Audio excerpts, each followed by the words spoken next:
الحمد لله نحمده ونستعينه ونستغفره ونعوذ بالله من شرور أنفسنا ومن سيئات أعمالنا من يهده الله فلا مضل له ومن يضلله فلا هادي له ونشهد أن لا إله إلا الله وحده لا شريك له ونشهد أن سيدنا وسندنا وحبيبنا ومولانا محمدا عبده ورسوله الذي أرسله بالحق بشيرا ونذيرا وداعيا إلى الله بإذنه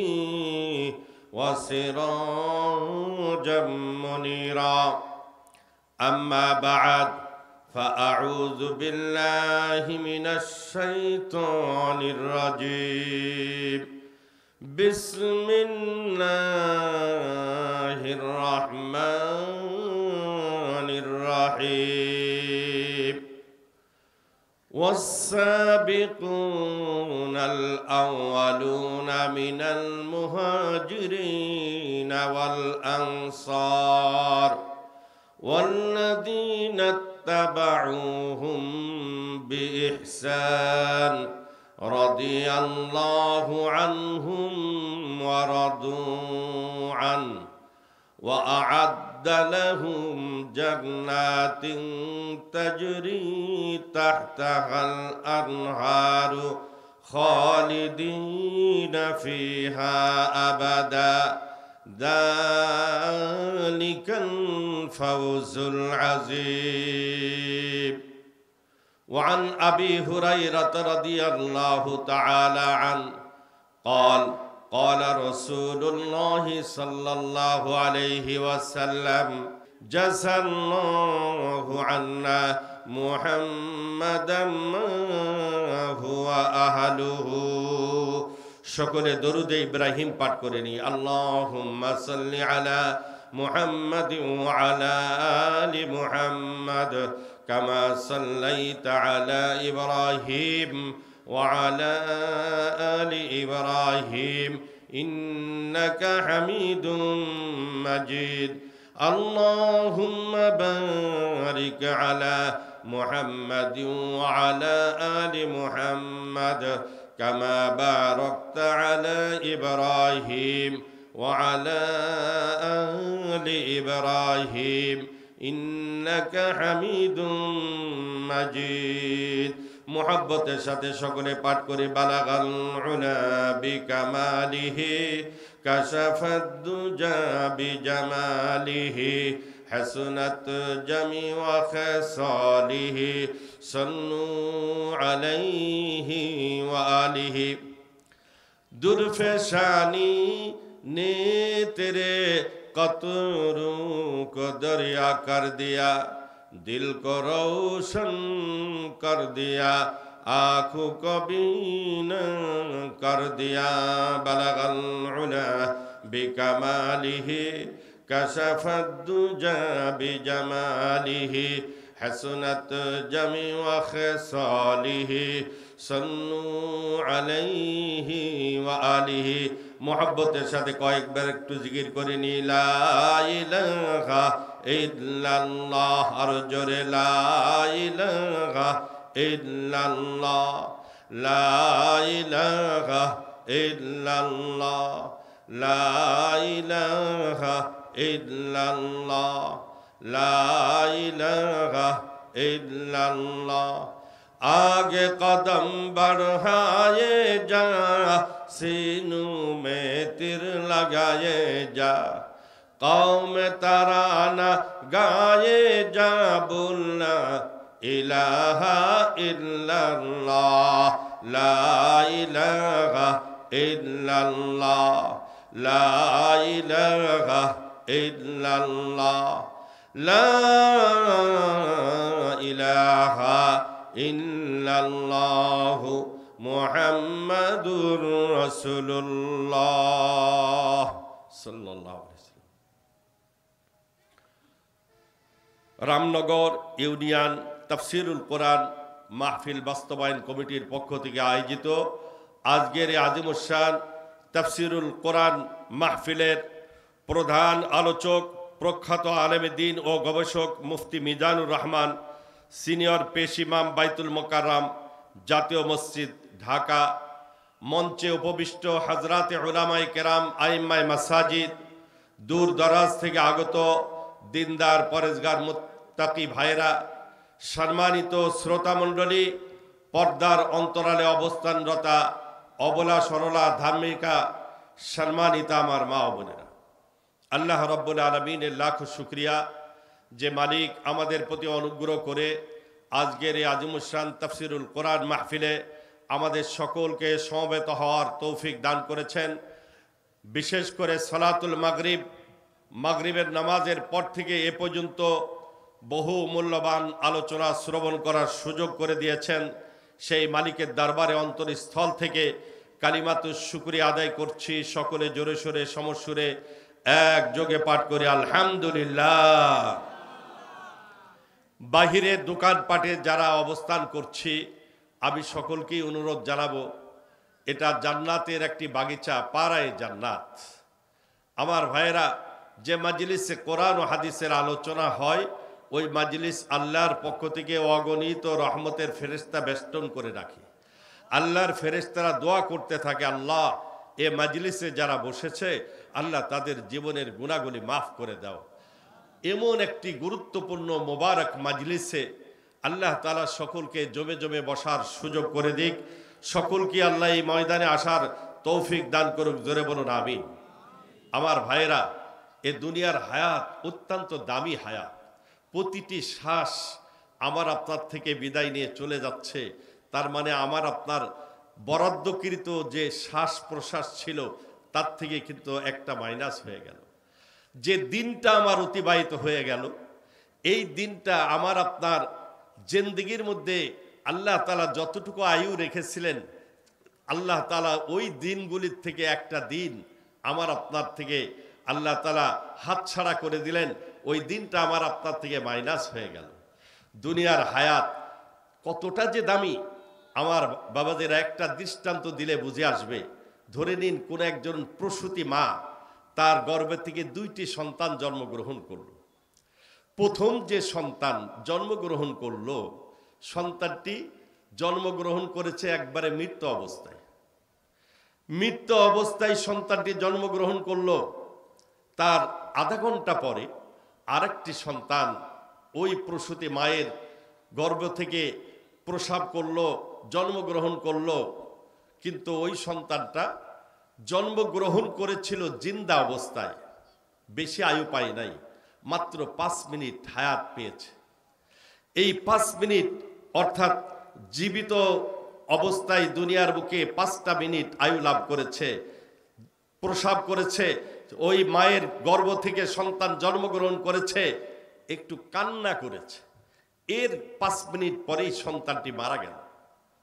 এবারে আপনারা বলুন তো, ওই 2 সন্তানের মাসালাগত দিক দিয়ে কোনো পার্থক্য আছে না নাই? জোরে বলুন, আছে? সুতিঘাটা মাদ্রাসার আশপাশের এলাকার সাধারণ ব্যক্তিরাও মাদ্রাসার পরিবেশ পেয়ে, উলামায়ে কেরামের পরিবেশ পেয়ে অনেক মাসালা সম্পর্কে আমরা অবগত হয়ে গেছি। 2 সন্তানের মধ্যে কি পার্থক্য? যে সন্তানটি প্রথম জন্মগ্রহণ করলো মায়ের পেট থেকে, ওই সন্তানের নাম রাখা লাগবে না, ওই সন্তানের কোনো আজান একামত নাই, ওই সন্তানের কোনো জানাজার নামাজ নাই, ওই সন্তানের কোনো দাফন কাফনের কোনো ইন্তেজাম শরীয়ত করে নাই। শুধুমাত্র একটু কাপড়ে জড়াই মাটিতে পুঁতে রাখলেই যথেষ্ট। কিন্তু দুনিয়ার হায়াত পেয়েছে যে সন্তানটি 5টা মিনিট যে সন্তান দুনিয়ার আয়ু লাভ করেছে, এই 5 মিনিট কত দামি।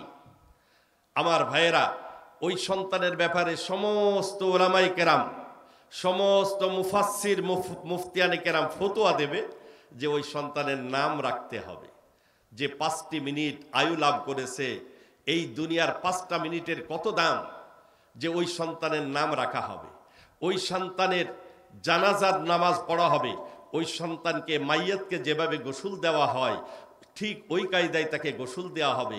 মাইয়াতকে যেরূপভাবে কাপড় পরিধান করানো হয়, ওই সন্তান যদি ছেলে হয় 3 কাপড়, আর যদি মেয়ে হয় তবে 5 কাফনে তাকে কাফন দেওয়া হবে। ঠিক তার জানাজার নামাজও অনুষ্ঠিত হবে। আবার জানাজাটাও স্পেশাল জানাজা। বয়স্ক ব্যক্তি যদি মারা যায় তার জানাজায় আমরা কি দোয়া পড়ি? আল্লাহুম্মা গফির লি হাইয়িনা ওয়া মাইয়িতিনা ওয়া শাহিদিনা ওয়া গায়িবিনা ওয়া সাগীরিনা ওয়া কাবীরিনা ওয়া যাকারিনা ওয়া উনসানা। তার অর্থ, আল্লাহ আমাদের সমস্ত ব্যক্তিদের গুনাহ মাফ করেন।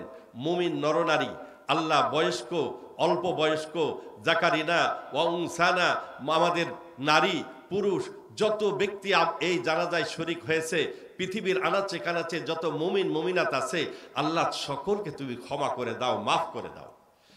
বয়স্ক ব্যক্তির জানাজায় শুধু মাফের দোয়া।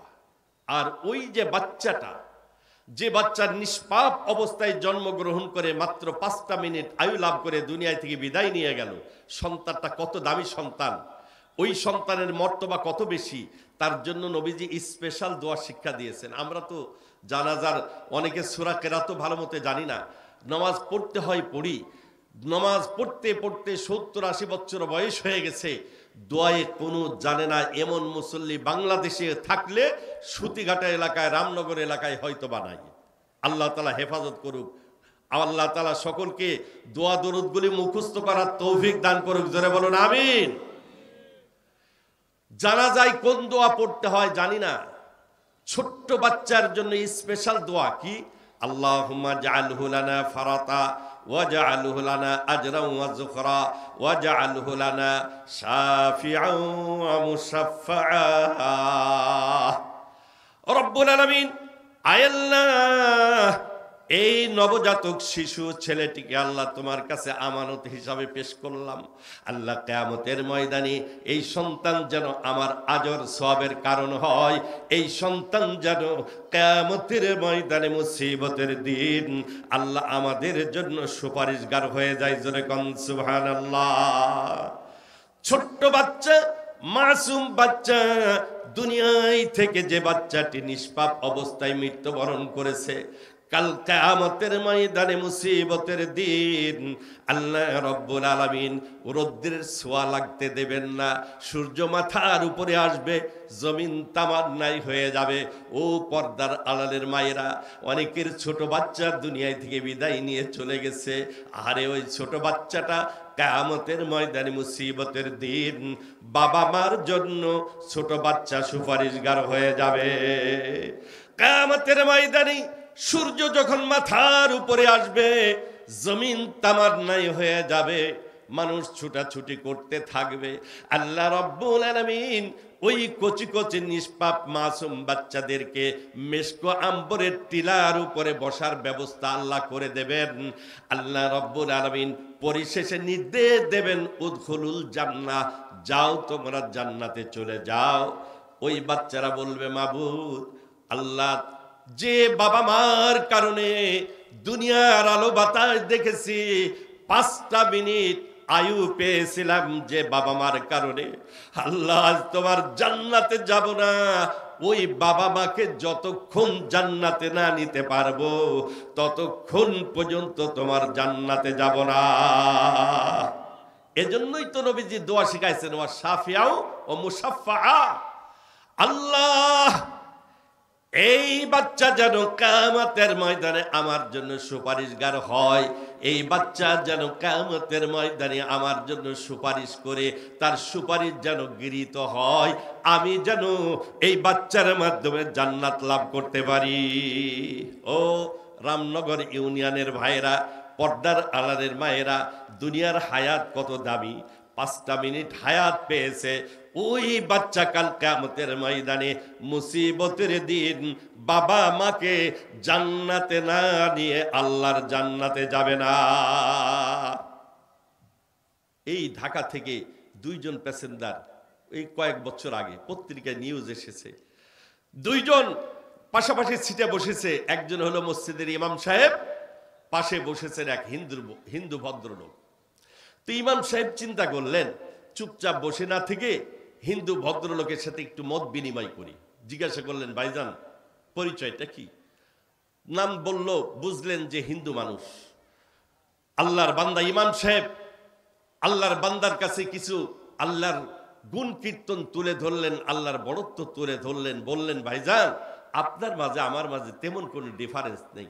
দেখুন আল্লাহ কত সুন্দর মুখমণ্ডলটা বানিয়েছে, চেহারাটা কত সুন্দর বানিয়েছে, চক্ষুটা আল্লাহ তাআলা কত সুন্দরভাবে তৈরি করেছে। আল্লাহ নাক মুখ পাশাপাশি রেখেছেন। আল্লাহ যদি ইচ্ছা করতেন, মুখটা যদি আল্লাহ ডান দিকে দিতেন, নাকটা যদি বাম দিকে সেট করতেন, কত না মুশকিল ছিল। চোখটা যদি মাথার এই পিছনের দিকে রাখতো, তাহলে মানুষ তো উল্টা চলা লাগতো। একবার খাবার দেওয়ার সময় নাকের শুকানো লাগতো, একটু শুকে দেখতো খাবার মানে ঠিক আছে কিনা, খাওয়া যাবে কিনা। চোখের দেখানো লাগতো, এই একটু বলতো খাবারের মধ্যে কোনো পোকা টোকা আছে কিনা। কত মুশকিল ছিল। আল্লাহ কত সুন্দরভাবে, যে উপরে চোখ, পরেই নাক, তারপরে মুখ। খাওয়ার জন্য কিন্তু চোখেরও প্রয়োজন, নাকেরও প্রয়োজন, মুখেরও প্রয়োজন। কি বলেন ঠিক কিনা? আল্লাহ রাব্বুল আলামিন কেমন কারিগর, কেমন খালিক, কেমন মালিক, কত সুন্দর করে আমাকে আপনাকে বানিয়েছেন। ওই আল্লাহর কেমনে আমরা নাফরমানি করি? ওই আল্লাহর কিন্তু কোনো শরীক নেই। ওয়াহদাহু লা শারীকা লা, আল্লাহ একক, আল্লাহ তাআলার কোনো সমকক্ষ নাই। আল্লাহ রাব্বুল আলামিন হুয়াল আউয়াল ওয়াল আখিরু ওয়াজ যাহিরু ওয়াল বাতিন। তিনি সর্বজ্ঞ বিরাজমান, তিনি ছিলেন চিরঞ্জীব, চিরস্থায়ী ছিলেন, চিরস্থায়ী থাকবেন। জাহিরেও আছে, বাতেনেও আছে। ও আল্লাহর বান্দা, কোন বস্তুকে খোদা বলে স্বীকৃতি দেয়া যাবে না। প্রতিমা কোনদিন খোদা হতে পারে না। আমার ভাইয়েরা, ইমাম সাহেব দাওয়াত দিলেন। ও আল্লাহর বান্দা, অনেক সময় দেখা যায় উপাসনালয়ে যে মূর্তির শরীরে কুকুরের ঠ্যাং উঁচু করে পেশাব করেছে, ওই মূর্তিটা সেই করে কোনো প্রকার তাড়াতে পারে না। যে মূর্তি কুকুরকে সেই করতে পারে না, সে আবার কেমনে খোদা হয়? সেটা তো খোদা হতে পারে না। আল্লাহর বান্দার অন্তর ঘামতে শুরু করেছে। একটু পরেই ইমাম সাহেবের কাছে হাতটা বাড়াই দিয়ে বলছে, হুজুর আর মুহূর্ত দেরি নয়, এই মুহূর্তে একটু আমার কালিমাটা পড়াই দিন, লা ইলাহা ইল্লাল্লাহু মুহাম্মাদুর রাসূলুল্লাহ।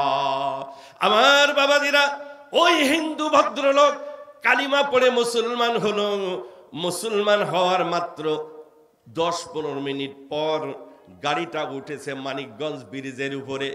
ব্রিজে উঠেছে, ওভারটেক করতে যে গাড়িটা পড়ে গেছে নদীতে। পড়ে যে ওই যে হিন্দু ভদ্রলোক একটু আগে কালিমা পড়েছে, ওই লোকটা ওই জায়গায় ডেড, জায়গায় মৃত্যুবরণ করেছে। কেউ কেউ প্যাসেঞ্জার অনেকেই মারা গেছে। আল্লাহ রাব্বুল আলামিন ইমাম সাহেব যিনি কালিমা পড়াইছেন, তারে কিন্তু আল্লাহ অক্ষত রেখে দিয়েছে। আল্লাহ, এইরকম ঘটনা অনেক সময় অনেক জায়গায় ঘটে থাকে। গাড়ি মারাত্মক অ্যাক্সিডেন্ট, কিন্তু দেখা গেল পার্শ্ববর্তী ব্যক্তি কিছুই হয় নাই। এই যে মরহুম তরিকুল ইসলাম, দক্ষিণবঙ্গের উন্নয়নের কারিগর, মরহুম তরিকুল ইসলামের বড় ভাই মরহুম নুরুল ইসলাম আমাদের দৌড়াটানা মাদ্রাসার সেক্রেটারি ছিলেন। আমি দৌড়াটানা মাদ্রাসায় তখন শিক্ষক। উনি মানিকগঞ্জ ওই তাবলিগের গিয়েছিলেন, আপনারা অনেকে জানেন, জানাজায় শরীক হয়েছিলেন অনেকেই। তাবলিগে গেছেন, গাড়িটা অ্যাক্সিডেন্ট করে ওই মানে গাড়ির অনেক প্যাসেঞ্জার দুনিয়া থেকে চিরবিদায় নিয়েছে। আল্লাহ তার কবরকে বেহেশতের বাগিচায় পরিণত করুক, জোরে বলুন আমিন। কিন্তু পার্শ্ববর্তী আমাদের দৌড়াটানারই মাদ্রাসারই এক ছাত্র সাদিক, পাশের সিটেই বসা, অক্ষত, কিছুই হয় না। আমার বন্ধুগণ, এবারে যখন লাশ আসলো, মনিরামপুর 96 এলাকা সব কয়টা গ্রাম ধরে হিন্দু নিয়ে যাবে তার চিতায় পোড়ানোর জন্য। ইমাম সাহেব বলছে, না না না, তার চিতায় পোড়ানো যাবে না, চিতায় নিয়ে যাওয়া যাবে না।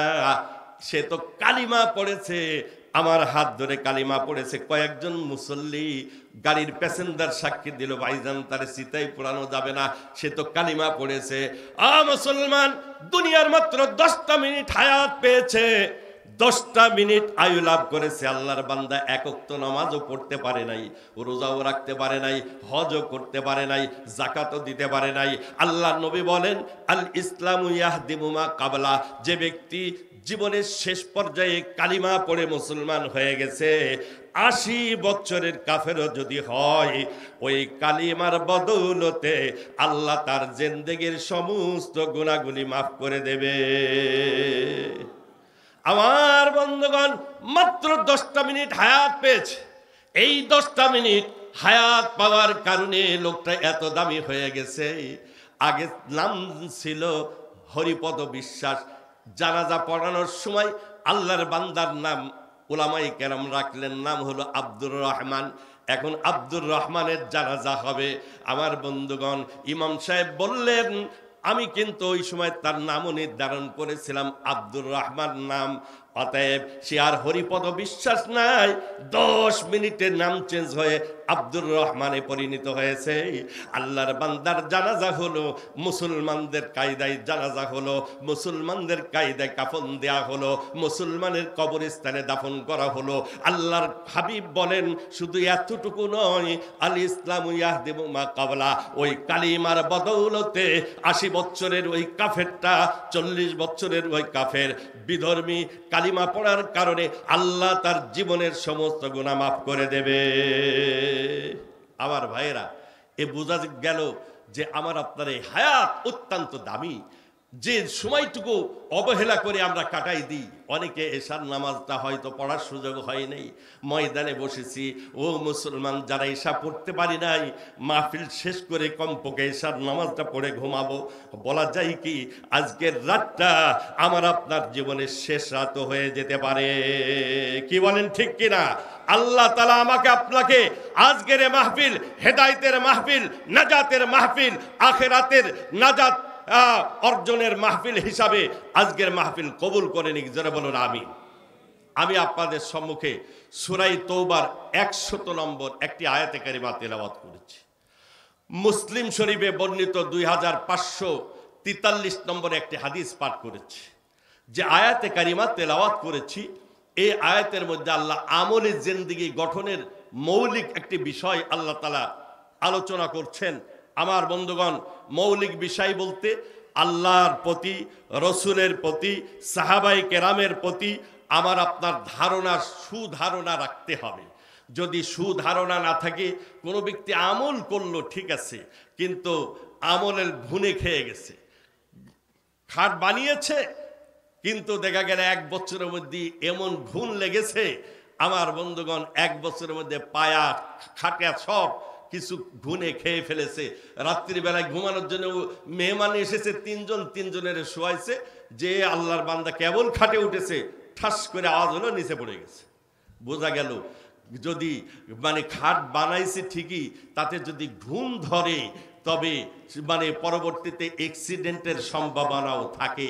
আমার আপনার ইমানে ঘুণ লাগলো কিনা, আমলের মধ্যে ঘুণ লাগতেছে কিনা, এজন্য আমার আপনার লক্ষণীয় বিষয়, আমার ভাইয়েরা, আল্লাহর প্রতি, পরকাল ভিত্তিক জীবনের প্রতি, সাহাবায়ে কেরামের প্রতি ধারণা, সুধারণা অন্তরে পোষণ যদি করতে পারি, তবে এহকাল পরকাল উভয় জগতে কামিয়াবির জিন্দেগি দান করবে কে? জোরে বলুন কে? আল্লাহ রাব্বুল আলামিন বলেন, ওয়াস-সাবিকুনাল আউয়ালুনা মিনাল মুহাজিরিনা ওয়াল আনসার ওয়াল্লাযীনা তাবাউহুম বিইহসান।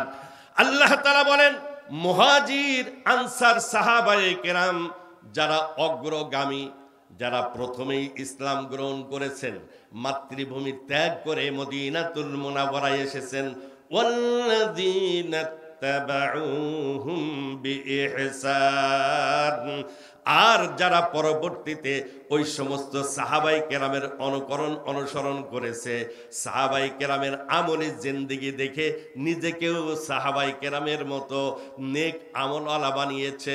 মহান আল্লাহ তাআলা বলেন রাদিয়াল্লাহু আনহুম ওয়া রাদু আন, মহান আল্লাহ তাআলা ওই সাহাবাদের প্রতি রাজি হয়ে গেছে এবং সাহাবায়ে কেরামও মহান আল্লাহর প্রতি রাজি হয়ে গেছে। জোরে কোন সুবহানাল্লাহ। ওয়া আ'আদ্দা লাহুম জান্নাতিন তাজরি তাহতাহাল আনহার। মহান রব্বুল আলামিন ওই সমস্ত সাহাবায়ে কেরামের জন্য এমন সুখময় জান্নাতের ব্যবস্থা করেছেন যার তলদেশ দিয়ে প্রবাহিত হবে বিভিন্ন নাহার সমূহ, খালিদিনা ফিহা আবাদা, চিরস্থায়ী তারা জান্নাতে বসবাস করবে। যালিকাল ফাউজুল আযীম। মহান রব্বুল আলামিন বলেন এটা হলো বড় সফলতা, তারাই বড় সফলতা অর্জন করেছে। আমার বন্ধুগণ, আমাদের একটি মৌলিক কথা মনে রাখতে হবে, সমস্ত নবীগণ কিন্তু নিষ্পাপ। কোন আম্বিয়া কেরামকে পাপিষ্ট মনে করা যাবে না। কোন ব্যক্তি যদি পয়গম্বর নবীদের ব্যাপারে এই ধারণা পোষণ করে যে নবীরা গুনাহগার, ঈমান থাকবে? জোরে বলুন, থাকবে? আমার ভাইয়েরা, কেউ যদি তাফসিরের মধ্যে এইভাবে তাফসির করে ফাসাব্বিহ বিহামদি রাব্বিকা ওয়াস্তাগফিরুহু, ফাসাব্বিহ বিহামদি রাব্বিকা ওয়াস্তাগফিরুহু, आई अल्लाह की पैगंबर आप तौबा और इस्तिगफार कीजिए, चूंकि आप रिसालत की जिम्मेदारी अदाय करने के अंदर जो कोताहियां आपसे सादर हुई इसके बारे में आप अल्लाह के नजदीक तौबा कीजिए। আমার বন্ধুগণ, কেউ যদি তাফসিরের মধ্যে এমন কথা লেখে যে হে পয়গম্বর আপনি দায়িত্বের মধ্যে যে অবহেলা করেছেন এজন্য আল্লাহর কাছে গুনাহ মাফ চান, জোরে কন নাউজুবিল্লাহ। কোন পয়গম্বর দায়িত্বের মধ্যে অবহেলা করে নাই। কি বলেন? করেছে। ইসলামিক লেবাস পোশাক পরিধান করেই আমার বন্ধুগণ, যদি কোনো ব্যক্তি কোনো ইসলামিক দলের লিডারের এই জাতীয় বক্তব্য দেয় যে নবী গুনাহগার, পয়গম্বর গুনাহগার, নবীরা দায়িত্বের মধ্যে অবহেলা করেছে, আমার বন্ধুগণ ওই কথা কি সমর্থন করা যাবে? জোরে বলুন, যাবে? আমার বন্ধুগণ, মৌলিক বিশ্বাস, মৌলিক আকীদা ঠিক রাখতে হবে। 1 মণ দুধ, ওই দুধের মধ্যে যদি 100 গ্রাম পেশাব ঢেলে দেওয়া হয়, দুধ তো ভালো, দুধ খাওয়াটাও ভালো, স্বাস্থ্যের জন্য উপকার, কিন্তু দুধের মধ্যে পেশাব ঢেলে দেওয়া হয়েছে, ওই দুধ কি আর খাওয়ার উপযোগী আছে? জোরে বলুন, আছে? মুসলমান, দুধের মধ্যে পেশাব যদি থাকে এটা না পাক। এই না পাক যদি কোনো ব্যক্তি পান করে স্বাস্থ্যের জন্য ক্ষতিকর, শরীয়তে নাজায়েজ হারাম খাদ্য ভক্ষণ করলো। অতএব আকীদা দুরুস্ত রাখতে হবে, মৌলিক বিশ্বাসের মধ্যে যেন ঘুণ না লাগে। কোন ব্যক্তি যদি নাকি ও মুসলমান বাংলার জমিনে মদিনার ইসলাম বাদ দিয়ে মওদুদির ইসলাম কায়েম করতে যায়, মওদুদির ইসলাম, এই ইসলামের মধ্যে কিন্তু ভেজাল ঢুকেছে। কি বলেন, ঠিক কিনা? আমার বন্ধুগণ, একজন মুসলমানের লিডার হয়ে প্রতিমা উপাসনালয়ে যে কুন্নিস কিভাবে দেয়, একজন ব্যক্তি ইসলামিক লিডার সে যে একটা প্রতিমার সামনে কুন্নিস দিচ্ছে, ঈমান থাকবে? জোরে বলুন, থাকবে? ভোট নেওয়ার জন্য বিধর্মীদের অনুষ্ঠানে যে এইভাবে কুন্নিস দেওয়া জায়েজ নাই, জায়েজ নাই, জায়েজ নাই। কি বলেন, ঠিক কিনা? আমার ভাইয়েরা, মৌলিক বিশ্বাস এর মধ্যে কোন প্রকার যদি ত্রুটি চলে আসে মহান আল্লাহ ক্ষমা করবে না। ইহুদিরাও নামাজ পড়তো, ইহুদিরাও নামাজ আদায় করত, মুনাফিকেরাও নামাজ পড়তো। সূরা মুনাফিকুনের মধ্যে আল্লাহ বলছেন ইদা জাআকাল মুনাফিকুনা ক্বালু নাশহাদু ইন্নাকা লারাসূলুল্লাহ। মহান রব্বুল আলামিন বলেন ওই আব্দুল্লাহ বিন উবাই সালুল আব্দুল্লাহ বিন উবাই বিন সালুলের গোষ্ঠীরা যখন নবীর দরবারে আসতো, এসে বলতো না সাধু ইন্নাকা লা রাসূলুল্লাহ, আমরা সাক্ষী দিচ্ছি আপনি আল্লাহর রসুল। মহান আল্লাহ বলছেন আল্লাহু ইয়াশহাদু ইন্নাল মুনাফিকিনা লাকাযিবুন। মহান আল্লাহ রাব্বুল আলামিন বলেন আমি আল্লাহ তাআলা সাক্ষী দিচ্ছি ওই মুনাফিকরা তাদের দাবির মধ্যে মিথ্যাবাদী। কি বলেন ঠিক কিনা? আমার বন্ধুগণ, কালিমা পড়লেই মুসলমান হওয়া যায় না। অন্তরের মধ্যে যদি বিশ্বাস না থাকে আর নবী রাসূলের প্রতি যদি সুধারণা না থাকে, আল্লাহর দফতরে ওই ব্যক্তি কামেল মুমিনদার হতে পারে না, কামেল ঈমানওয়ালা হতে পারে না। এজন্য আমার ভাইয়েরা, যদি কোনো ব্যক্তি বলে কিসি সাহাবা কো তানকিদ সে বালা তার না সমঝো, কোন সাহাবা সমালোচনার ঊর্ধ্বে নয়। আল্লাহর নবী বলছেন লা তাসুব্বু আসহাবি, আমার কোন সাহাবার সমালোচনা করো না। সাহাবা কাকে বলে বুঝতে হবে। সাহাবা বলা হয় ওই ব্যক্তিকে যে ব্যক্তি আল্লাহর পয়গম্বরকে সশরীরে সজ্ঞানে দেখে নবীর প্রতি ঈমান আনয়ন করেছেন, ওই ঈমান অবস্থায় আবার দুনিয়া থেকে বিদায় নিয়েছে, তাকে বলা হয় সাহাবা। ওই সাহাবার মর্যাদা হলো সাহাবাই কেরাম মাহফুজ, সমস্ত সাহাবাই কেরাম জান্নাতি। আল্লাহ ওয়াদা করেছেন সূরা তাওবার 100 আয়াত, 100 নম্বর যে আয়াত, ওই আয়াতের মধ্যে আল্লাহ বলছেন ওয়া আ'আদ্দা লাহুম জান্নাতিন তাজরি মিন তাহতিহাল আনহার। ওই সমস্ত সাহাবায়ে কেরাম যারা আল্লাহর পয়গম্বরকে ঈমানি হালতে দেখেছে, ঈমান অবস্থায় দুনিয়া থেকে বিদায় নিয়েছে, আল্লাহ রাব্বুল আলামিন তাদের জন্য জান্নাত তৈরি করে রেখেছে। ও মুসলমান, সাহাবায়ে কেরামের সমালোচনা করা জায়েজ নেই, হারাম। মুসলিম শরীফের 2541 নম্বর হাদিস আমি আপনাদের সম্মুখে পাঠ করেছি। এই হাদিসের মধ্যে নবীজি বলেন লা তাসুব্বু আসহাবি, হে আমার উম্মতেরা, লা তাসুব্বু আসহাবি, আমার সাহাবার সমালোচনা করবে না, আমার সাহাবাকে ভৎসনা করবে না। ও মুসলমান, কোন ব্যক্তি যদি বলে কিসি সাহাবা কো তানকিদ সে বালা তার না সমঝো, কোন সাহাবা সমালোচনার ঊর্ধ্বে নয়। ওই যে আবুল আলা মওদুদি সাহেব তার রাসাইল মাসাইল কিতাবের মধ্যে লিখেছে কিসি সাহাবা কো তানকিদ সে বালা তার না সমঝো, কোন সাহাবা সমালোচনার ঊর্ধ্বে নয়। সাহাবাদের সমালোচনা করা যাবে, তার মানে তিনি নিজেই সমালোচনা করেছেন। হযরত উসমান রাদিয়াল্লাহু তাআলা স্বজন প্রীতি করেছে। উসমান রাদিয়াল্লাহু তাআলা স্বজন প্রীতি করেছেন মানে তার খেলাফতের জামানায় তিনার নিকটতম আত্মীয় স্বজনকে বড় বড় পদে চাকরি দিয়েছে। জোরে কর নাউজুবিল্লাহ।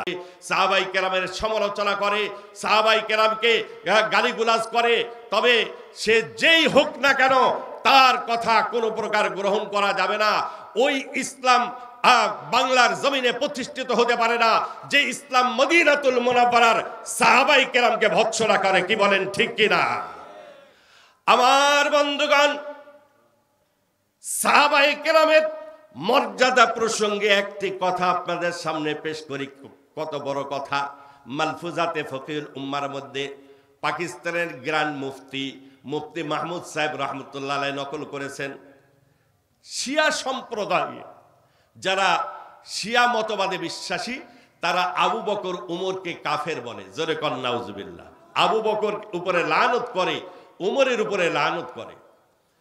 এমনকি কুফানগরে এক ব্যক্তি 2টা গাধা ক্রয় করেছে। এক গাধার নাম রেখেছিল আবু বকর, আর এক গাধার নাম রেখেছে উমর।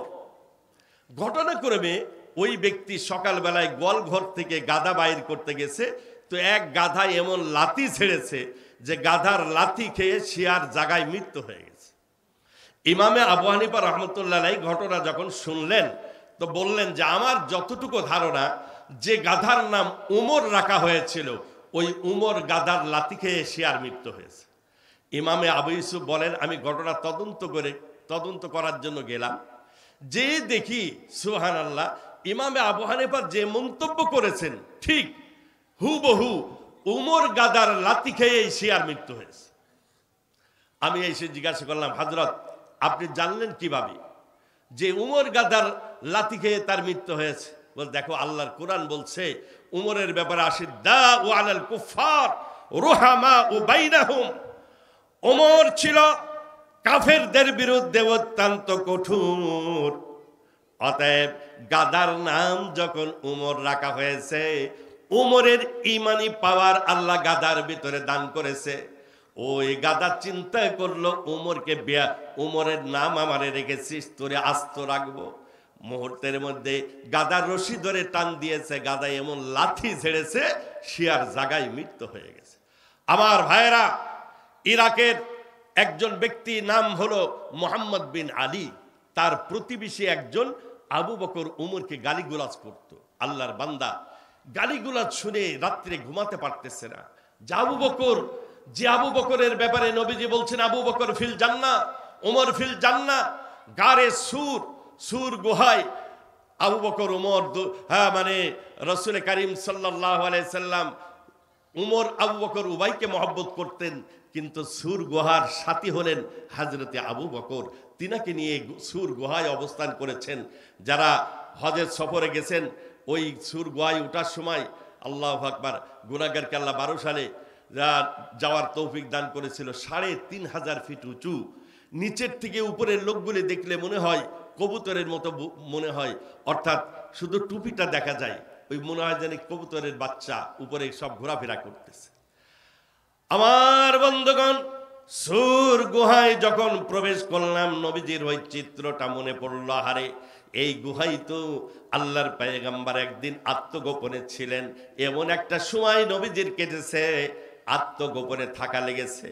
আবু বকর রাদিয়াল্লাহু তাআলা আল্লাহর পয়গম্বরকে বলতেছেন, ইয়া রাসূলুল্লাহ, ওই যে আবু জেহেলের পা দেখা যায়, উতবার পা দেখা যায়, সাইবার পা দেখা যায়, তারা তো আমাদের তালাশ করতে করতে চলে এসেছে।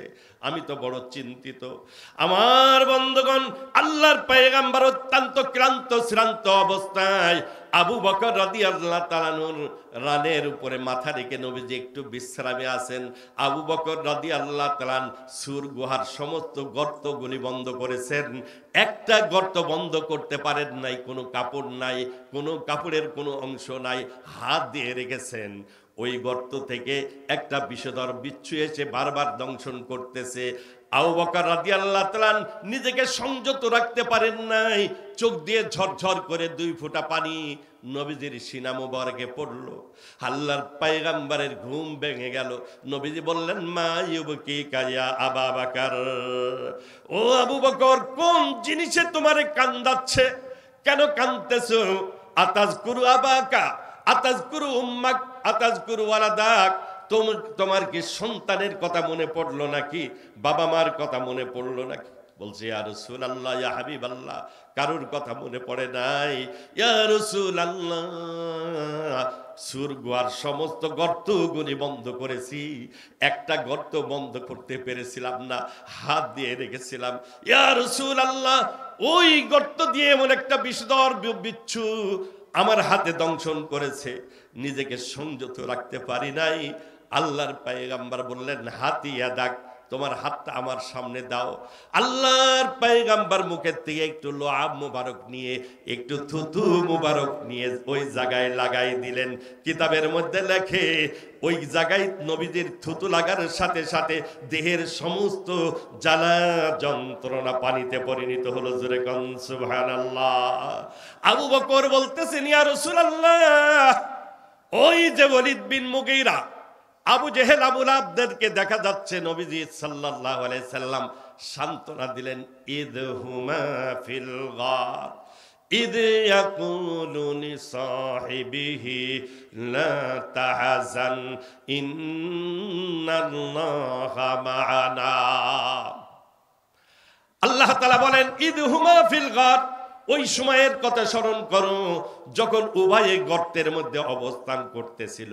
ইদ ইয়াকুলু লিসাহিবিহি লা তাহজান, ওই সময় নবীজি তার সঙ্গী আবু বকরকে বলেছিলেন, লা তাহজান, ও আবু বকর, চিন্তিত হইও না, আমরা এখানে 2 জন না, আমাদের সাথে আর একজন আছে। তিনি হলেন কে? জোরে বলুন কে? আরো জোরে বলতে হবে, কে? আমরা 2 জন না, আমাদের সাথে আর এক সত্তা আছেন, তিনি হলেন মহান আল্লাহ। ও মুসলমান, আবু বকর রাদিয়াল্লাহু তাআলা আনহু ছিলেন নবীজির সফর সঙ্গী গারে সুর। ওই সুর গুহায় আল্লাহ তাআলা অন্য কাউকে নির্বাচন করেন নাই সঙ্গী হিসাবে আবু বকরকে। এমন আবু বকরকে কমবক্ত শিয়া সম্প্রদায় লানত করে, কাফের বলে সম্বোধন করে। জোরে কর নাউজুবিল্লাহ। তো আলী বিন মোহাম্মদ বিন আলী ইরাকের একজন বড় বুজুর্গ ছিলেন। উনার সামনে একজন আবু বকর উমরকে গালিগুলাজ করেছে। আল্লাহর বান্দার সারা রাত ঘুম আসতেছে না, বড়ই পরেশান হয়ে গেছে। লোকটা জমিদার, সম্পদশালী, এলাকায় প্রভাবশালী ব্যক্তি, তার বিরোধিতা তো করা যায় না। কিন্তু সে তো আল্লাহর মানে প্রিয় সাহাবা, আল্লাহর পয়গম্বরের প্রিয় সাহাবা, আবু বকরকে গালি দিল, মেনে নিতে পারতেছে না, ঘুম আসতেছে না। এই টেনশনে হঠাৎ সাহারি রক্ত হয়ে গেছে, চক্ষু লেগে এসেছে। আমার বন্ধুগণ, চক্ষু যখন লেগে এসেছে, দেখে আখিরি জামানার পয়গম্বর, দো জাহানের সরদার আল্লাহর পয়গম্বর হাজির হয়ে গেছে। আল্লাহর পয়গম্বর বলতেছে, ইয়া মুহাম্মদ বিন আলী মাল্লিমা তাহজানু, ও মুহাম্মদ বিন আলী, এত পেরেশান কেন, এত চিন্তিত কেন, তুমি কেন ঘুমাও না, বারবার শুধু এদিক সেদিক ঘুরতেছো, এত টেনশন কারণ কি? বলছে, ইয়া রাসূলুল্লাহ, আপনার প্রিয় সাহাবা আবু বকরকে ভৎসনা করেছে, গালি দিয়েছে আমার প্রতিবেশী শিয়া। এই চিন্তায়, এই টেনশনে আমি ঘুমাতে পারতেছি না। আল্লাহর পয়গম্বর বলতেছে, আমার আবু বকরকে গালি দিয়েছে, তুমি চুপচাপ বসে রয়েছো, যাও ছুরিটা নিয়ে যাও। আল্লাহর পয়গম্বর হাত থেকে একটা ছুরি বের করে আলী বিন মুহাম্মদের হাতে দিলেন, বললেন, ছুরিটা নিয়ে যে ওই কমবক্ত শিয়াকে জবাই করে আসো। আমার বন্ধুগণ, আলী বিন মুহাম্মদ স্বপ্নের মধ্যে ছুরি নিয়ে চললেন শিয়ার বাড়িতে। যে দেখে গেট খোলা, দরজা খোলা, দেখে শিয়া বিছানায় শুয়ে রয়েছে। আল্লাহ নবী নির্দেশ দিয়েছে, দেরি করে নাই, ছুরিটা নিয়ে যে বিসমিল্লাহ বলে একবারে ছুরি চালাই দিয়েছে। কল্লার দেহের থেকে বিচ্ছিন্ন হয়ে গেছে। জবাই করার পরই বাড়িতে চলে আসলো, চলে এসে ছুরিটা রেখে দিল, ছুরিটা ফেলে দিল। ইতিমধ্যে আজান শুরু হয়েছে, মসজিদে আজান দেওয়া শুরু হয়েছে। আল্লাহর বান্দার ঘুম ভেঙে গেল। ঘুম ভাঙার সাথে সাথে দেখি প্রতিবেশী তার বাড়ির লোকজন হাউমাউ করে কান্নাকাটি করতেছে। বলছে, বিষয়টা কি? এই কান্নার আওয়াজ কোথার থেকে আসে? বলছে, তোমার প্রতিবেশী শিয়া যে ছিল, তারে রাত্রিবেলায় কে বা কারা জবাই করে দিয়েছে। আল্লাহ! আমার বন্ধুগণ, আলী বিন মুহাম্মদ উনি মুহূর্তের মধ্যে চিন্তা করলেন, আমার প্রতিবেশী তারে জবাই করলো কে? অন্য কেউ তো না, আমি তো জবাই করেছি। তবে একটু যে দেখি আসি, আমি তো স্বপ্নে জবাই করেছি। ছুরি দিয়েছিল আল্লাহর পয়গম্বর, আল্লাহর পয়গম্বরের দেওয়া ছুরি দিয়ে আবু বকরকে গালি দিয়েছে, এমন কমবক্তকে আমি তো জবাই করেছি। যে দেখে আসি। সত্যই যে দেখে, ছুরি যে জায়গায় স্বপ্নে চালাইছিল ঠিক ওই জায়গায় জবাই করা। এটা যে সে জবাই করেছে, আল্লাহর পয়গম্বরের দেওয়া ছুরি দিয়ে জবাই করেছে, এর মধ্যে কোনো সন্দেহ নাই। জোরে কোন সুবহানাল্লাহ। মুসলমান, যারা আল্লাহর পয়গম্বরের সাহাবায়ে কেরামের সমালোচনা করবে, সে যেই হোক না কেন, ইসলামের লেবাস পরিধান করে যদি কোনো ব্যক্তি নবীর সাহাবাকে সমালোচনা করে, ওই ইসলাম, ওই মওদুদির ইসলাম উলামায়ে কেরাম বাংলার জমিনে প্রতিষ্ঠিত হতে দেবে না। কি বলেন, ঠিক কি না? আমার বন্ধুগণ, ইসলাম হবে মদিনাতুল মুনাওয়ারার ইসলাম। जे मौजूदी बोले से जिस मदारिस दीनिया से हमारे इस काम के अंदर खलल अंदाज हो, उस मदारिस को जमीन के अंदर धसा दो। जे माद्रासा द्वाराई আমার এই আন্দোলনের বিঘ্নতা ঘটে, ওই মাদ্রাসা রেখে লাভ নাই, ওই মাদ্রাসা মাটির সাথে মিশাই দাও। আমি একটা বাস্তব ঘটনা বলে আমার আলোচনা শেষ করব। 1984 সালে হাটাজারি মাদ্রাসা, তখন আমরা ছাত্র। হাটাজারি মাদ্রাসায় নিয়ম হলো, কোনো রাজনীতিক ছাত্র কওমি মাদ্রাসায় থাকতে পারে না, যেহেতু কওমি মাদ্রাসা রাজনীতি মুক্ত। কোনো রাজনীতি করা, যে রাজনীতি হোক না কেন, কোনো রাজনীতি করার অনুমোদন ছাত্রদেরকে দেওয়া হয় না। এই জাতীয় কোনো ছাত্র মাদ্রাসায় রাখা হয় না। ওই সময় মাদ্রাসার মুহতামিম ছিলেন আল্লামা হামিদ সাহেব রহমতুল্লাহি আলাইহি। আল্লামা আহমদ শফি কাদ্দাসাল্লাহু সিররাহু হেফাজতের আমির। তার পূর্বে ছিলেন হাটাজারি মাদ্রাসার মহাপরিচালক আল্লামা হামিদ সাহেব। 8 জন শিবিরের ছেলেকে বহিষ্কার করা হয়েছিল। আমার ভাইরা, ওই 8 জন ছেলেকে বহিষ্কার করার পরে ওরা ভার্সিটির শিবিরের ক্যাডারদেরকে নিয়ে 3 গাড়ি 3 ট্রাক ছেলে নিয়ে এসে মাদ্রাসায় হামলা করলো, বোম মেরে হামলা করেছে। আমার ভাইয়েরা, প্রত্যক্ষদর্শী ছেলেরা তারা ব্যক্ত করেছে, হামিদ সাহেব রহমতুল্লাহ আলাই, যিনি হাটাদারি মাদ্রাসার মহাপরিচালক, ওই মহাপরিচালকের রুমে যে ছেলেটা বোম মারলো, তার নিজের বোমের আঘাতে সেই মারা যায়। মূলত প্রত্যক্ষদর্শী যারা তারা দেখেছে, একজন সাদা পোশাক পরিহিত ব্যক্তি, তার এক পা হামিদ সাহেব রহমতুল্লাহ আলাইয়ের রুমে, আর এক পা দারুল হাদিসের 3 তলার উপরে, বোমটা ধরে যে মেরেছে তার গায়ের উপরে ছেড়ে দিয়েছে, জায়গায় তার ডেড বডি জায়গায় মারা গেছে। আমার বন্ধুগণ, মুসলিম শরীফের দর্শ দিচ্ছিলেন আল্লামা আহমদুল হক কুদ্দিসা সিররু মুফতি আজম। হাদিসের কিতাবগুলি বুট জুতা পাড়া দিয়ে, হাদিসের কিতাবগুলির উপরে পাড়া দিয়ে ছেলেদেরকে মারধর করেছিল। ওই সময় আল্লামা কাসেম সাহেব রহমতুল্লাহ আলাই মসজিদে এলান দিলেন মাইকে, ছেলেরা তোমাদের যার কাছে যা আছে তোমরা নিয়ে বাইর হও। শিবিরের ক্যাডার বাহিনী মাদ্রাসায় হামলা চালাচ্ছে। আমার বন্ধুগণ, যারা কওমি মাদ্রাসায় হামলা করে, ওলামায়ে কেরামের উপরে হামলা করে, এই জাত কাজ করতে পারে, এরা কখনোই মদিনার ইসলাম বাংলার জমিনে চায় না, এ মৌদুদির ইসলাম বাংলার জমিনে প্রতিষ্ঠিত করতে চায়। কি বলেন, ঠিক কিনা? আমার বন্ধুগণ, আমার বাবাদিরা, আল্লাহর পয়গম্বর বলেছেন, লা তাসুব্বু আসহাবি, আমার সাহাবায়ে কেরামের সমালোচনা করবে না। জেনে নিও, ফাওয়াল্লাযী নাফসি বিয়াদিহি, ওই আল্লাহর কসম করে বলি, যার নিয়ন্ত্রণে আমার জান আছে, লাউ আনফাকা আহাদুম মিনকুম মিথলা উহুদিন যাহাবান মা বালাগা মুদ্দা আহাদিহিম ওয়ালা নাসিফাহু আও কামা ক্বালা আলাইহিস সালাতু ওয়াস সালাম। আল্লাহর নবী বলেন, আমার সাহাবায়ে কেরাম 1 মুদ পরিমাণ, বর্তমান কেজির হিসাবে হয় 825 গ্রাম, আও নাসিফাহু, অথবা তার থেকে অর্ধেক 400 গ্রাম গম যদি আল্লাহর রাস্তায় দান করে, ও আমার উম্মত, তোমরা যদি উহুদ পাহাড় সম পরিমাণ স্বর্ণ আল্লাহর রাস্তায় দান করো, সাহাবায়ে কেরাম 400 গ্রাম গম দান করে যে সওয়াব অর্জন করেছে, ওই পরিমাণ সওয়াব অর্জন করতে তোমরা পারবে না।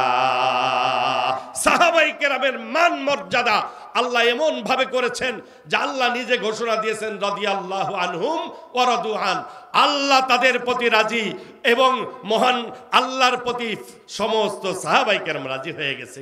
আল্লাহ তাআলা আমাদেরকে সহি বুঝ আল্লাহ পয়দা করে দিক। জোরে বলুন আমিন। নেক আমল করব, নেক আমলের পুঁজি সংগ্রহ করে, কবরের সামানা তৈরি করে, ঈমান নিয়ে আমরা যাতে কবরে যেতে পারি, সে তৌফিক আল্লাহ তাআলা আমাকে আপনাকে সকলকে দান করুক। এজন্য হক্কানি উলামায়ে কেরাম, এই যে সুতিঘাটা মাদ্রাসা আপনাদের পাশেই, আল্লাহ তাআলা বড় এক প্রতিষ্ঠান, আমাদের মাওলানা নাসিরুল্লাহ দড়াটানা মাদ্রাসার রত্ন, তারই মাধ্যমে আজকে এ মাদ্রাসা প্রতিষ্ঠিত হয়েছে। মরহুম কালু ভাই অত্যন্ত আপনাদের সুপরিচিত একজন ব্যক্তি ছিলেন, তার জায়গায় তারই অর্থ দিয়ে এই মাদ্রাসার কাজ শুরু করেছিলেন। আজকে সারা বাংলাদেশে এ মাদ্রাসার সুনাম সুখ্যাতি আল্লাহ ছড়াই দিয়েছে। এটাও দড়াটানা মাদ্রাসারই একটি ফসল। এই জাতীয় আল্লাহর মেহেরবানিতে কওমি মাদ্রাসার উলামায়ে কেরামের সাথে আপনার সম্পৃক্ত সম্পর্ক রেখে চলেন। উলামায়ে কেরাম যে দিক নির্দেশনা দেয়, সেই দিক নির্দেশনা মোতাবেক আমাদের জীবন পরিচালনা করব ইনশাল্লাহ। কি বলেন, রাজি আছি তো ইনশাল্লাহ? কে কে রাজি একটা হাত উঁচু করে দেখায় ইনশাল্লাহ। নারায়ে তাকবীর, নারায়ে তাকবীর, দিন ইসলাম, দিন ইসলাম, এই স্লোগান দিয়ে ইসলামী হুকুমত কায়েম করা মুশকিল। ও মুসলমান, নির্বাচনের সময় আসলে অমুক ভাইয়ের চরিত্র ফুলের মতো পবিত্র, নামাজ পড়ে না, একক্ত, গাঁজা খায় দশক্ত, এরপরে স্লোগানের ঠেলা কি? একটু ইমানি জজবানি স্লোগান দিত, নারায়ে তাকবীর, নারায়ে তাকবীর, দিন ইসলাম, দিন ইসলাম, আল কোরআনের আলো, আল হাদিসের আলো, কোরআন হাদিস যেখানে। আল্লাহ তাআলা আমাকে আপনাকে সকলকে কবুল করে নিক, আজকের এই মাহফিলকে কবুল করে নিক। আমিন। ওয়া মা আলাইনা ইল্লাল বালাগ। আসসালামু আলাইকুম ওয়া রাহমাতুল্লাহ।